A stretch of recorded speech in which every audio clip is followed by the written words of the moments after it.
Oh, hi.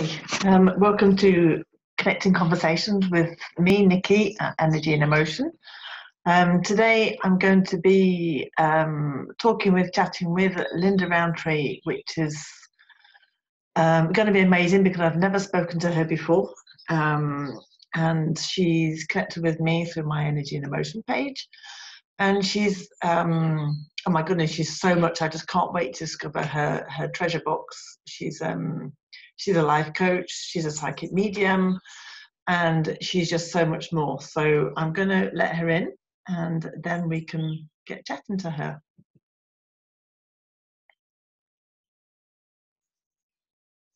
I think she's coming in a minute. Hi, Linda. I think she's just setting up. Hi. I can't hear you.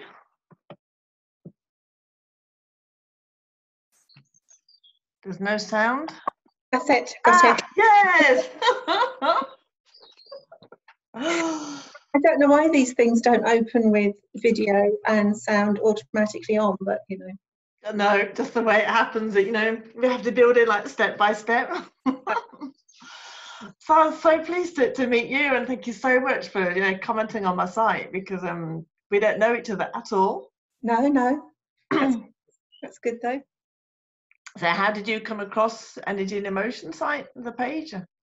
A friend actually, I don't know quite what she did on Facebook, whether she just tagged me in on it or somehow is that kind of thing. She just tagged me in and I thought, oh, this looks really, really good and interesting. And so that's why I said, yeah, I'd love to have a go. Yeah, fantastic. Thank you. Yeah, because I had a quick look, obviously, at your website and what you do. Oh my goodness, it's vast. Do you know, it is, but it's not. Because it all comes back to the same thing, really. Just people and helping them deal with everyday life, really. So, Yeah. over the years, I've spent the last 20 years building up my toolkit. And so that's why I feel it probably looks vast, but it's not really, it comes back to the same thing, just helping people deal with life and how it's affecting them. Yeah, and it's so funny because I think, you like me, I think on the whole spiritual journey, we just end up picking up so many tools along the way, that another one in the toolbox. And I think, for every client, we could like delve in there and sometimes they pick out the one that's really going to suit them as well. Oh, something's happened there. Oh, what happened? You're still with me? Yeah, I can still hear you. I can't see you though. I can see. Oh, I can't see you. Oh. So whatever happened. My video's still on. I'm still here. Okay. Let's try that again then. Probably too many energies. There you go. We're going to explode the system. It happens. It happens. Yeah, it does. Yeah, a lot. We end up, triggering a lot of stuff. So where did your journey start? How did it start? Oh my goodness. This part of my journey, because, I believe that we're all on a journey anyway, but this part of my journey started about 22, 23 years ago. And it all followed on from a conversation that I had with my daughter one morning. And I then put the energy out to the universe, and I didn't even know what I was doing then. And it heard it answered in the most unexpected way, and it catapulted me into this world of complementary therapies, energy, self-exploration, the whole thing. So what did you start with? What came in first? What in my therapy kit conversation. Well, can I just tell you the conversation and then it'll probably put it all into... Yeah, go on. I was taking my daughter. I used to work in, I live in just outside of Sudbury now, and I used to work in Colchester. And we were going in one morning and she was at college, and I just said to her as we were sitting in traffic, which you do at 8:30 going into Colchester, if I left my body to medical science, do you think they'd pay me now? So she, oh, for heaven's sake, mother.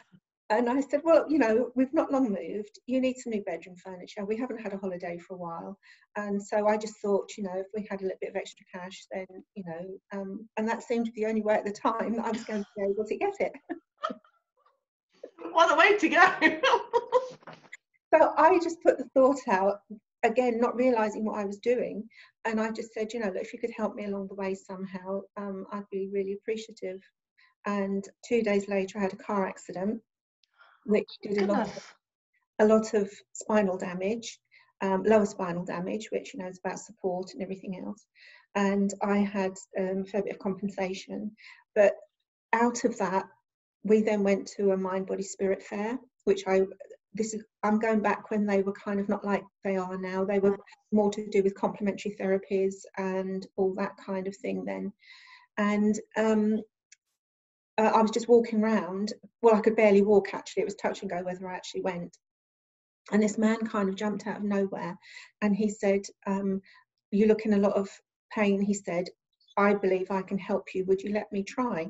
And I said, oh, no, then that's fine, that's fine. And he said, I promise I won't touch you. He said, and but it'll just take 15 minutes. So my daughter said, well, what have you got to lose? And I thought, well, fair enough. So I sat in this chair and he was as good as his word. He didn't touch me, but the energy, the heat I felt was absolutely phenomenal. And after 15 minutes, I'd stood up as if nothing had happened. I'd got no pain, nothing.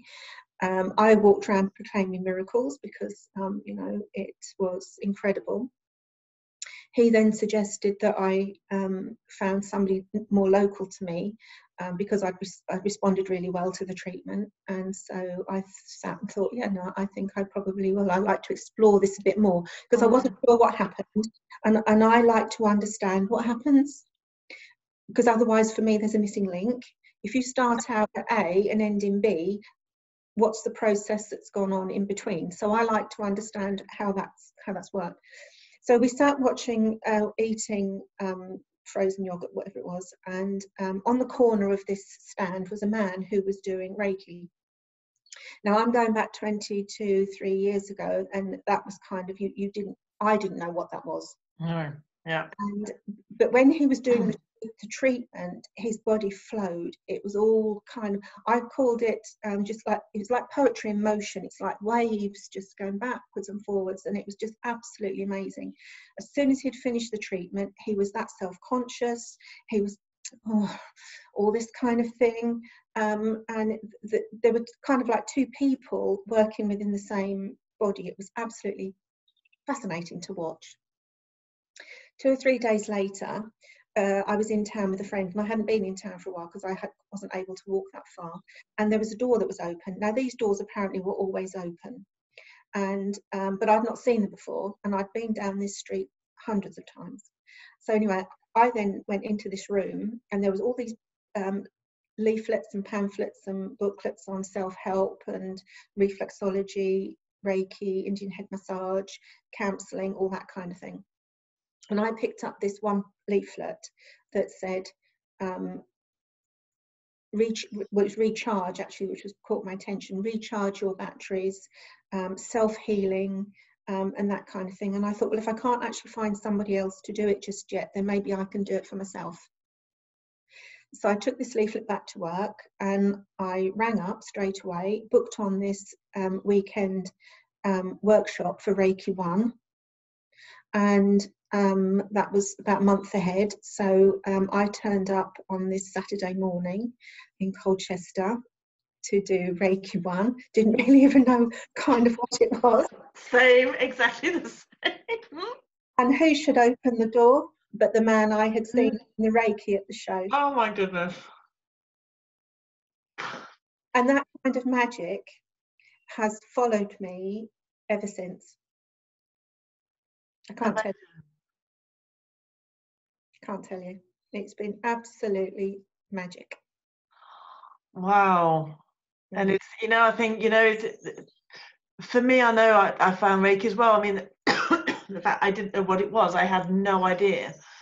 And I remember receiving a spam email back in 2011, like, bring Reiki into your business. And it was like, I have no idea what this is, but I know I've got to do it. And like 6 weeks later, you know, I'd found because I live in France, and I found a Reiki master who was German who could do it for me in English, just by chance, you know. So I said, oh yes, I know somebody. And it's like I was almost knocking at a door thinking, I don't know why I'm here. I have no idea what this is, but I know I've got to do it. Yeah. And then it opens up the doors. Like it's like you walk from this room that was black and white, and you open the doors. It's like, oh my God, there's a whole world of colour out there, and it's yes. Absolutely, absolutely, yeah. I give thanks for it every day. Every morning I wake up and I give thanks for my life. That's the first place I start. Whatever way it goes the rest of the day, I give thanks for anyway, because I know I'm going to get something from it. I know I'm going to give something, and I just look forward to it all the time, because I never know kind of what's going to happen. And every night I go to bed and I give thanks for the fantastic day I've had, because I have. I've got tears in my eyes right now. Wow. I just know I will have. Yeah, it's like gratitude is so. It's for me, it's the basis of life. If you know, and I think once we get into this habit of gratitude, of being so thankful, we see it everywhere. We see the beauty everywhere, and I think we open up to receiving, obviously, so much more. And it's like, my goodness, you know, we have this life. This is so, it's wonderful. Wonderful. It is. Both going to end up getting emotional now. Yeah. Well, I think I felt yours before mine. I thought, oh my goodness, I can feel it. Here we go. Trouble with being an empath. It's knock on effect. I'm like, yeah. Or the delight, I should say, not the trouble, the delight of being an empath. Yeah, yeah. And it's so funny with gratitude, because I remember, you know, the beginning of my Reiki journey, I went through this moment that was so hard for me. You know, it just stripped me of everything that I didn't need. And I remember one moment, my car had broken down, and I was so angry and in panic because I had to get to work. So I had left my car and I walked to the bus stop in a fury. I thought, okay, for every step I take, I'm going to say thank you for something. And so it's like, you know, thank you for this and thank you for that. And I was like, by the time I got to the bus stop, I was in such a high. It was just like, wow, this is amazing. I love this world. Thank you, God, for breaking down. And it was just like 20 minutes. But just doing that, it changes the whole energy. It does, but what a gift that breaking down gave you, because you really experienced that transition. Oh, it was completely. I remember that day. I mean, I'm so thankful now for when my car breaks down, because I just know it triggers other stuff.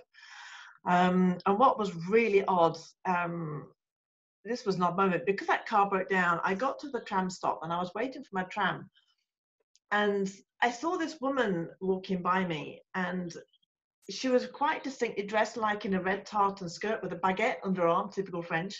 And she kind of like walked towards me, and I saw her walk past. She walked past that way, and I turned around and I turned back, and I saw the same woman walking back. You know, the glink, you know, the glink in the Matrix type of thing. And it was just like, wow, what happened there? And it just opened up another world for me. And if my car hadn't have broken down, I never would have seen that. And you know, it gets you off on a whole of the cycle of thought. And yeah, that time and everything. Yeah, absolutely. There's always beauty in every moment. Of course there is. We just have to look for it. Exactly. We all get a little bit busy, don't we? And we all get a little bit distracted, and you know, and I get that. Yeah, I think we all do, but you always get to get back on cue. And I think, you know, once we go off track a little bit, the universe always comes in just to nudge us back. Come on, get back on the way. As it does. Because I mean, obviously you do the energy healing, you're spiritual medium, and coaching. Mm-hmm. So are they like your three main alleys, if you could split the way up, or is there more to it than that? Well, the therapies came first, and after the Reiki I just couldn't get enough, so I trained in anything that came my way, really. reflexology, Indian head massage, baby massage, Hopi ear candling, the lot. And there wasn't a part of the body that I couldn't focus on and help. And physical body, I should say. And so that came first, and then quite by chance, I was kind of like put in the position of reconnecting with the spiritual side of human beings, the spirit world, and that kind of just happened and developed, and in crazy ways. The information I was getting about people and their situations with when I was doing reflexology or Reiki and everything, I knew wasn't coming from the connection I was making with the feet. I knew that. And so I then had to be shown physically, mentally, emotionally, spiritually, the whole lot, where I was actually getting that kind of information from. And again, it just kind of all happened in a sequence that you just wouldn't, like I said, it's just magic, the whole thing. I mean, I don't know how much time you've got today. Go on, keep going. Yeah. Well, I had a reading with a lady in Clacton, and partway through the reading, she was telling me about the children and everything, and partway through the reading, she said to me, oh, she said, I'm being told, she said, that you hear spirit and you hear very clearly. So I said, well, no, I don't think I do, because I'm thinking, well, I don't hear voices. So she said, well, that's what I'm being told. She said, I'm being told you'll be on platform, and she said you'll be working on behalf of the spirit world. And I didn't even know what platform was. So I sort of discounted that and left and whatever. The other information that she gave me, I have to say, was accurate, so I can't say she wasn't. Anyway, about 18 months later, I went for another reading with a lady in Ely, which is in completely the other direction. And partway through this reading, she says to me, you're a healer? And I said, yes. And she said, you've been given that for a reason. I've gone, right. She said, because I'm being told that you hear spirit and you hear very clearly. So I've gone, right. And she said, and that's not the first time you've been told that. And I've gone, no. And she said, when you hear it a third time, she said, that's when you'll know the time is right. Wow. So I said, right. She said, you've been given this platform, she said, to work on, to get your confidence, because I was teaching reflexology at that time. I'd enjoyed it that much. I was then teaching for the Association of Natural Medicine, for the Association of Reflexologists. And so my career at this point had completely changed. I used to be a corporate accounts manager, and then I gave all that up to be a complementary therapist. And so there I was, being told for a second time that yeah, and she knew it was the second time. That was the thing that stuck in. Yes, yeah, exactly. It's what sprung to mind as well. So I then thought, well, I just won't have another reading then. No. So another 18 months went past, and 18 months is quite significant for me. It takes me that time to sort of like get into the energy of something, and not all the time, but significant jumps in my life. So a lady rang me up from the next village on, and she said, I'm doing a bit of networking. She said, and I see you do complementary therapy. She said, and I live in Gosfield, which is near to Houston, where I was living at the time. And she said, so would you like to meet up for coffee? So I said, yeah, I'd like that. So we met in the town, and we were sitting there having a coffee, and somehow the conversation got round to readings and what have you. And she said, have you heard of this lady called Anne Walmsley? So I said, I've heard of her. I said, my mother likes to go to the monthly meets and what have you. I said, I've been a couple of times. I said, but I don't know her personally. And she slipped me a piece of paper with her name and number on, and she said, maybe you should have a reading with her. She said, because that might sort of like set you off on the next part of your journey. So I said, okay, I'll think about it. Put it in my handbag, forgot about it for a little while. Anyway, I found a piece of paper and thought, well, I've obviously found it today for a reason. I'll ring her up and make an appointment, which is what I did. So she said, yes, come along. So along I went, walked in, and she said, oh, I've had mum here for a while. I said, okay, good, and whatever. And then she got to this point, and she said, your mum's telling me, she said, that you hear spirit and you hear very clearly. So I've gone, oh shit. So she's gone. She said, and now she tells me that now you know the time is right. It's incredible. It's incredible because each one is saying what the one before said. I mean, that's amazing. And none of them knew each other, as far as I was concerned. And each one knew where they were in the sequence. And she had a group starting that night. She wasn't doing it. Another lady was teaching it, a closed circle. And she said, "Mum says you should be on it." And I said, "No, I will be." Because at that point, I'd got nowhere else to go with it but to go with the flow. Yeah. I couldn't go anywhere else then but go with it. So I'm just putting the forte. You better help me tell my husband where I'm going tonight, because he's going to think I've really lost the plot. But fortunately he didn't ask, so I didn't have to tell him. So that's kind of how I got into the readings, because I went that evening. I did really, really well, and because when you do something really, really well, you want to keep on doing more and more, don't you? And so that's what I did for a little while, and then I moved from that circle to I went down to Tony Stockwell Studios and did some training down there with a lady called Tracy Hicks, and she then opened up her own centre in Waltham Abbey, so I worked with her for a while, and that's kind of just how it all snowballed. It's just been absolutely crazy. Don't you just love it how that everything just plays out like that? It's and I think once obviously the first time we're like, no, don't be so stupid, you kind of turn away, and then the second time comes in, you're thinking this is a bit strange, and you kind of avoid it, and then when the third time comes in, you just know that there's something else at play, and we just have to let it go and go with the flow as you did. And the interesting thing is, I have never seen, I have never heard of, I couldn't even find the lady that rang me up and said, "Do you fancy coffee?"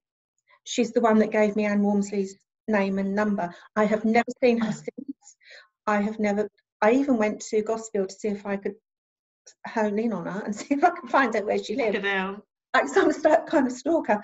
But I've never come across her since, seen her, heard of her. Never. Now, if she was an angel in disguise, I don't know. Yeah, some messenger for you. Definitely. Oh, love it. I love stories like this. It's just why I love doing these chats, because each time it's like opening this box of treasure and just seeing what comes out, and it's wow. Amazing. No.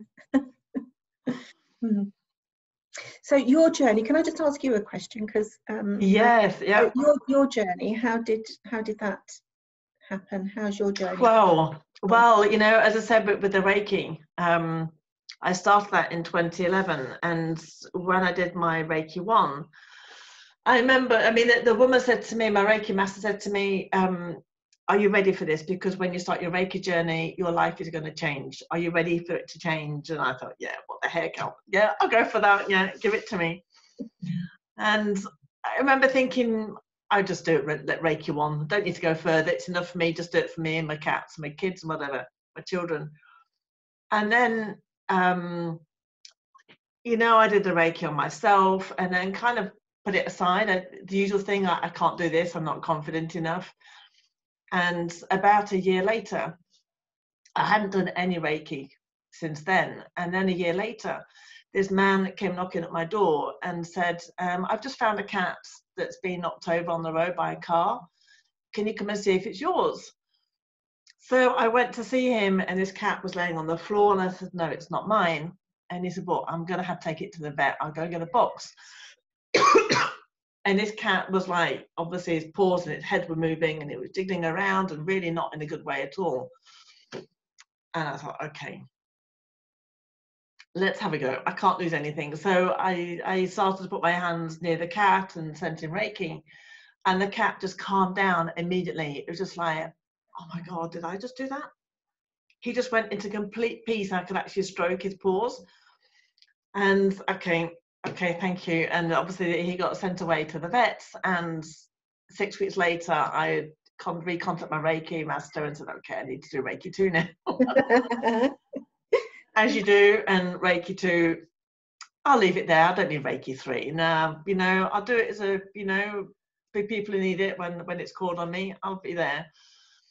And then a year later, almost to the day, I saw a friend on Facebook who was an estate agent, and I saw her suddenly transform with Reiki. She actually went into the Reiki journey, and she just like blossomed in this amazing Reiki master. And she was just like, oh my God. And I thought, okay.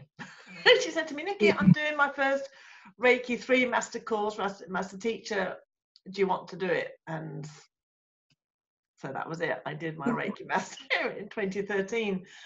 And through this journey, I was really at the beginning really about positivity, positive thinking, and then it took me on a whole course of, you know, self-discovery and journey. And then I got into painting. I'd always created, but then I started painting, I think, to release a lot of emotions.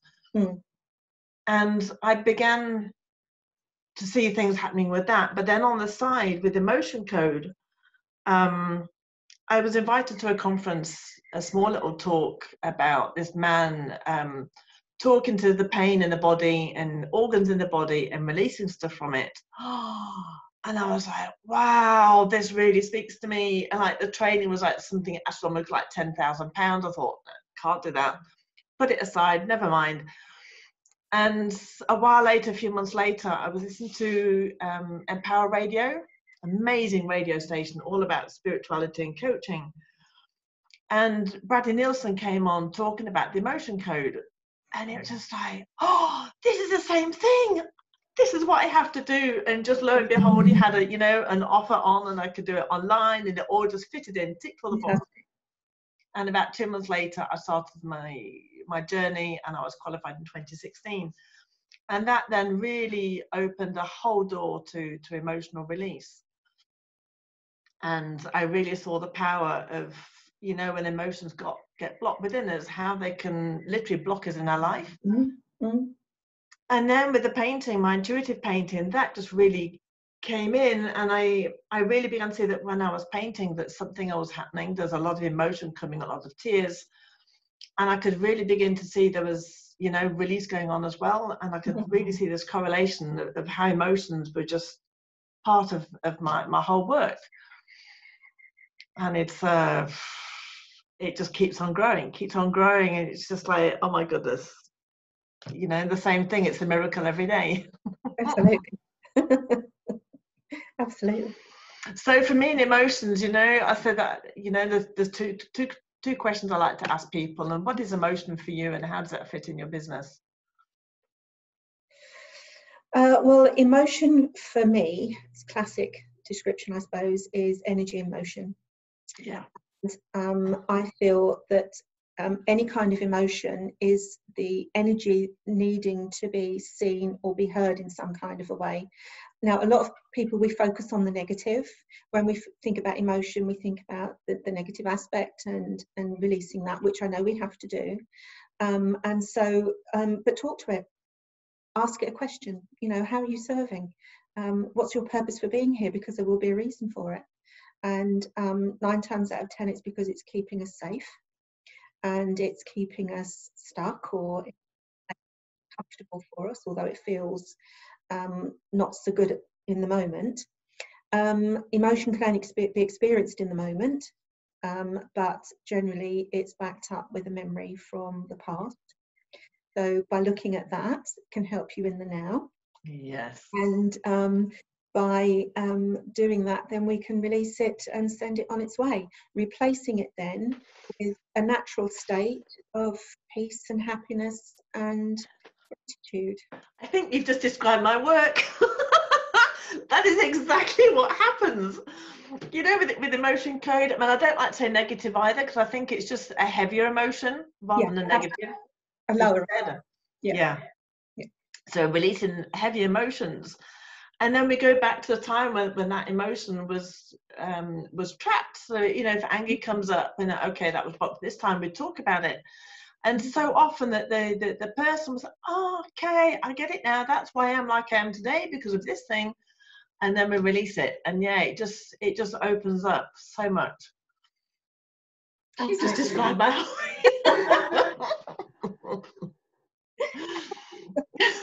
Well, when I thought about it, I thought I don't want to think about it.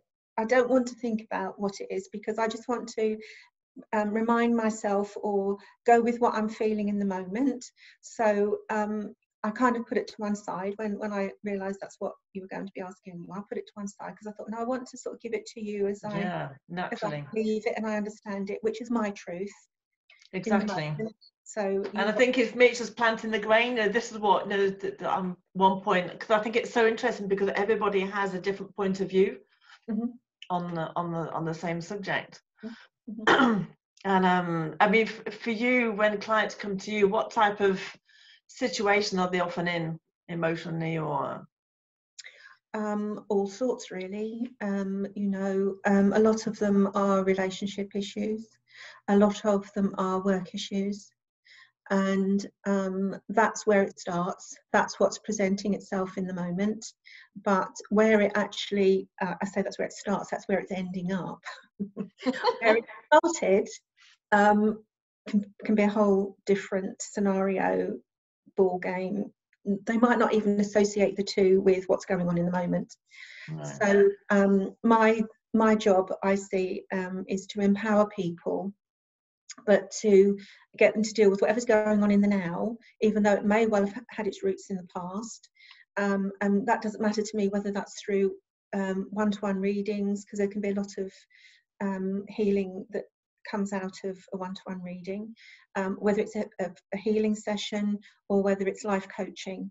It's all kind of like dealing with it, with what's presenting itself in the moment, but understanding that it may well be a build-up of what's gone on before.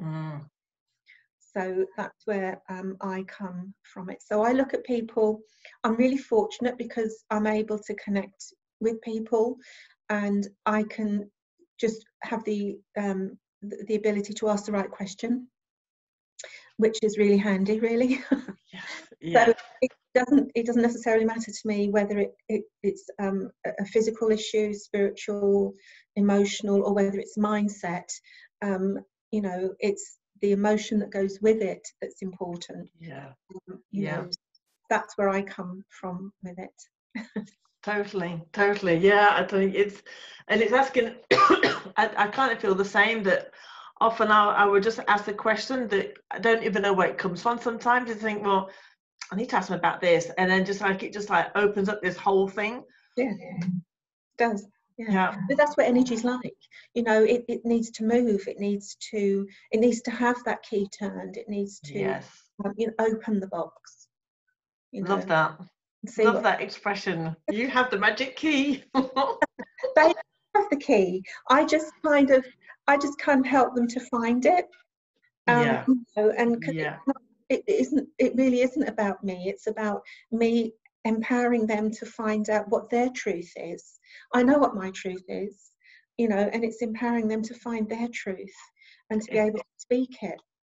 And it's like sometimes the key is there in front of them, but it's too hard for them to pick up. And sometimes, it's like, say, go on, you can do it. Put it in the hole. Yeah. And it's and so the other question, as I said, I love this question. I ask it nearly every time I meet people. What do you have a big dream? Well, my big dream has changed over time, and my dream for a long time had been to have a wellbeing centre, and somewhere where people could come and they could, bring whatever it is they need to bring. And if I can't help them with it, then I have a network of people, of other local businesses where I feel they would be much better served. I've never been that precious about what I have and what I do, that if I'm not the right person, then I can say, look, have you tried? Have you thought? So that's where I come from with the Wellbeing Centre. So that for a long time was my dream. But I suppose my dream that has underpinned all this all the way along is self-empowerment, because for a long, long time I was insecure. I had no self-esteem. I certainly would never have dreamt, if you'd met me 1998 was when I had a car accident, if you'd met me then, we would not even be making eye contact. Wow, so that car accident was such a new life for you. You were reborn. Oh, absolutely huge. You're going to get me going as well. Wow. Yeah, I feel that. It's just that one question, and then just putting that energy out there, you know, and to have it heard. Yeah, you make me well up. I can feel it. And it's amazing, you know, how you put that question out. It just came. Not that I haven't done it since, because I have, you know. Once I realised what was happening, then, you know, I do ask and I do receive. May not be in the way that I think I'm going to get it, but you know, the universe, I don't know, whatever your listeners understand as the universe, God, your inner self, higher self, your soul, whatever, never fails to listen. Yeah. It always listens, and it always comes back with an answer. Totally. And I think, you know, some people say, oh, I asked, but it doesn't turn up. And so many people, I think, are fixed on expecting it to receive in a certain way. And it's been so completely open that's going to come through in any way that's, you know, the best way for us. And it's just to let go of all expectation. Absolutely. And expectation is a another subject completely. A condition. You know, it's a condition. You know, and why should the universe have any kind of conditions on bringing you what you want and what you need, what you desire? It's unconditional. It is. And it's, you know, I think some people tend to go through life thinking we can do at any point. I think A is good for me. This is where I need to go. This is where the answer is going to come in. And universe is going at B. But we don't want to see it because we're so fixed on A. Absolutely. And yet, you know, B could be, we have no idea, you know, what's outside the radar, which is so much better for us. I think sometimes people are afraid to ask anyway, because they think they're being selfish, or they shouldn't, you know, there's other people worse off than they are, that kind of thing.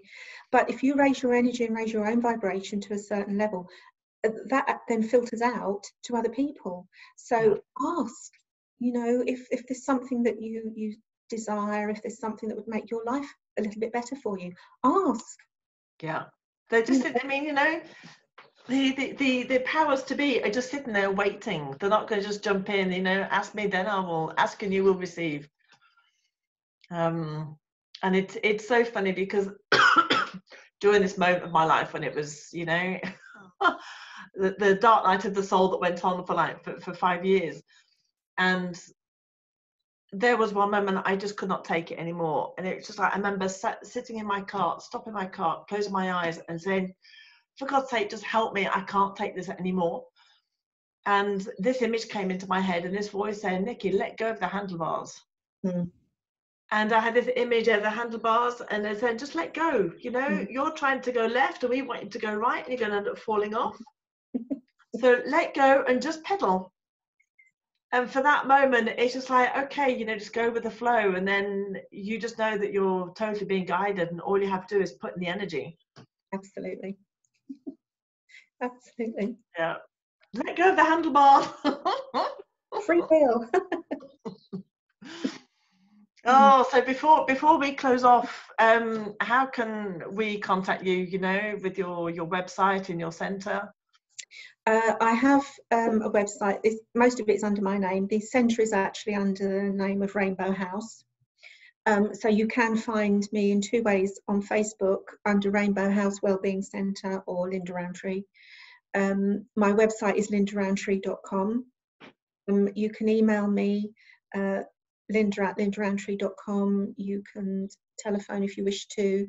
My telephone numbers are on all my information.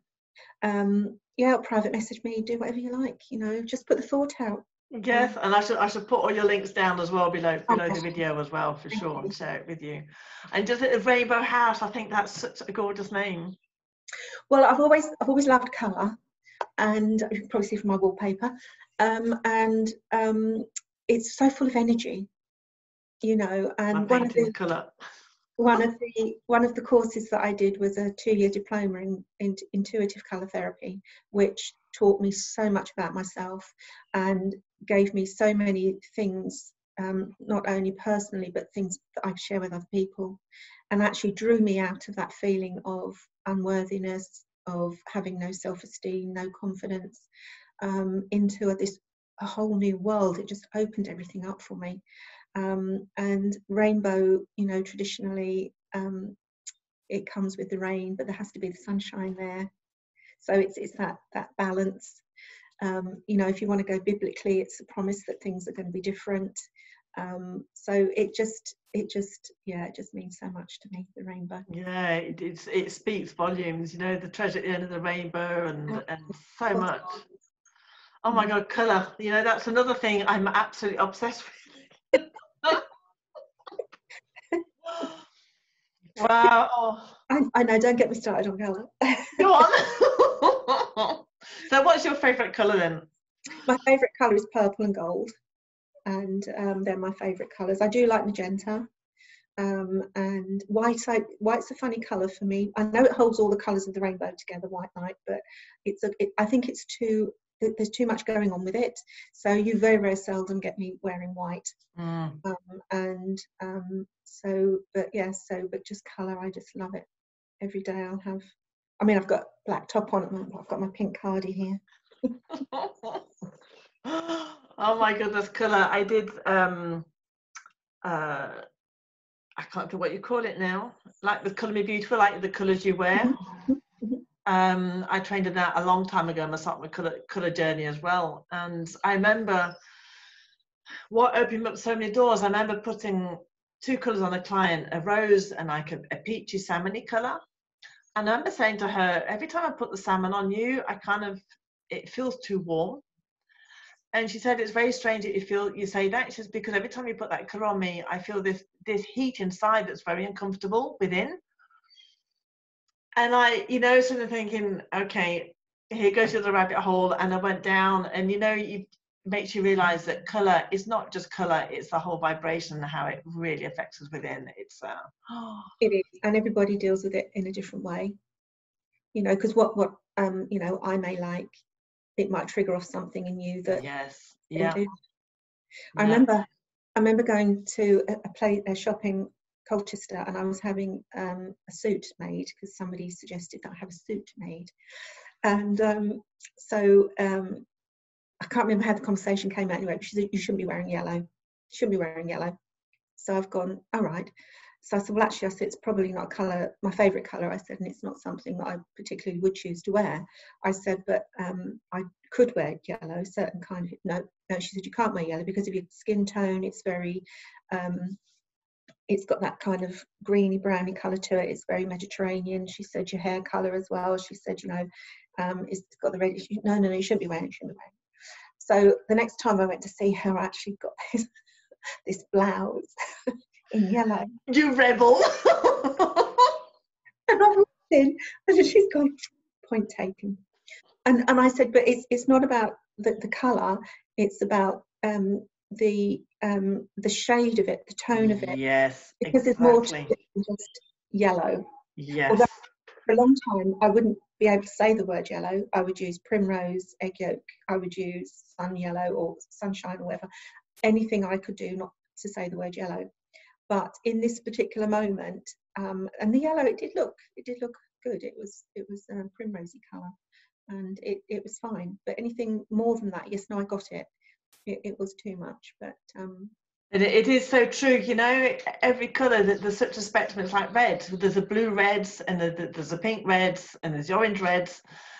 And, you know, we can all wear all the colours. It just depends on the shades we're going through. And it's funny about the yellow, because it made me think of your, you know, you said the lack of confidence and self-esteem, right in the solar plexus. Oh, yes. Yeah. And it does depend on the light as well, you know, because that is what colour is, you know, it's about light. And so it does depend on the light that we're in as well. So, yeah, it's like... Totally. Oh, we can go down a whole other conversation just about colour. Oh, Linda, it's such a pleasure talking to you. It really is. And I hope It's we'll been an probably... absolute delight. It really, really has, an absolute delight. Oh, that's one of the saying, likewise. Yeah, And I likewise. think, you know, the reason why I want to do these connecting conversations, because, you know, one, we discover so much about people, and I think it also gives you a place where you can just have the space to talk about what you do and who you are, and just express who you are in this world. Absolutely, and people need to do that. You know, it's people to and to be heard, because that was my issue for a long time. Not so much that I couldn't speak, but it's just I felt that I wasn't heard. And you know, and connection with people is so important for that reason. Yeah. You know, they can speak their truth, and that it can be listened to, and they can be heard. So you're doing a fantastic job. Thank you. Well, this has been, you know, this has been a funny dream of mine for so long. I think I don't know if I told you, but, you know, listen to Empower Radio and stuff, and in my day job, I'm also like an English language coach, like trainer for French.